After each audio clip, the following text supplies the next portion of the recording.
On October 9, we venerate St. John Henry Newman, who was an English theologian, scholar and poet, first an Anglican priest and later a Catholic priest and cardinal, who was an important and controversial figure in the religious history of England in the 19th century. He was known nationally by the mid-1830s and was canonized as a saint in the Catholic Church in 2019. John Henry Newman was not born a Catholic.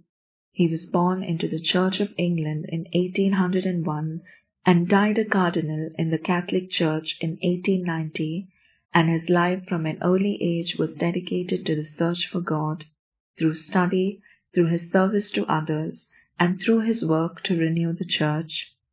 It was as a young priest in the Church of England, working in parishes in Oxford, that he discovered a sense of joy in serving others, and it was in Oxford, while he was vicar of the parish of St. Mary the Virgin, that he began a movement to renew the Church, which was to influence generations. On 13 June 1824, John Henry Newman was ordained a priest in the Church of England and served in the parish of St. Clement in Oxford, a poor area where the needs of the local community were great. It was the beginning of a lifelong journey, along which he would encounter many personal hardships and difficulties.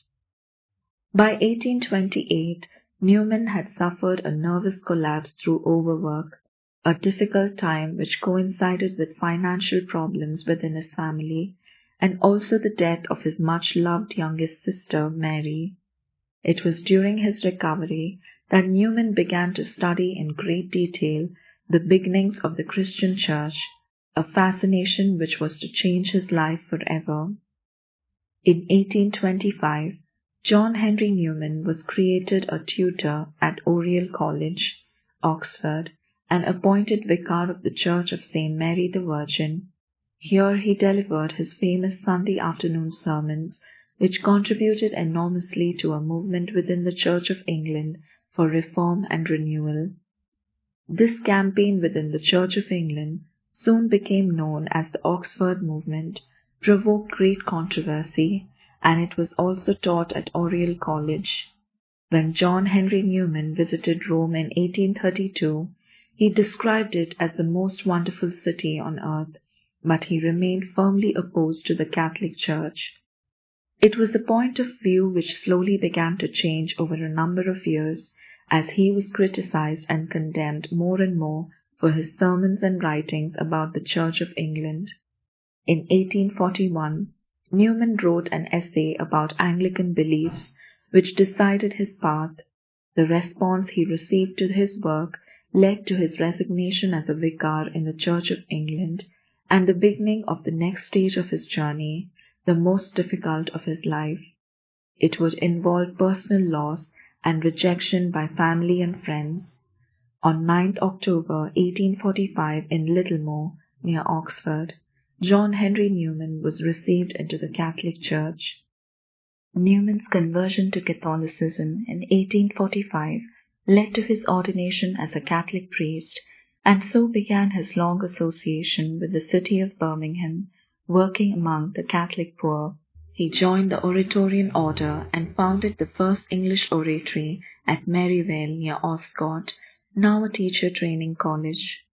The oratory at Edgbaston near Five Ways was founded later in 1851. John Henry Newman dedicated his life to education, at home in Birmingham and overseas, establishing today what is the University College Dublin, the largest university in Ireland. He continued to write, expressing his ideas in both essays and poetry, which remain classics of Victorian literature. His writings continue to influence the Catholic Church today and have been a source of inspiration to many popes.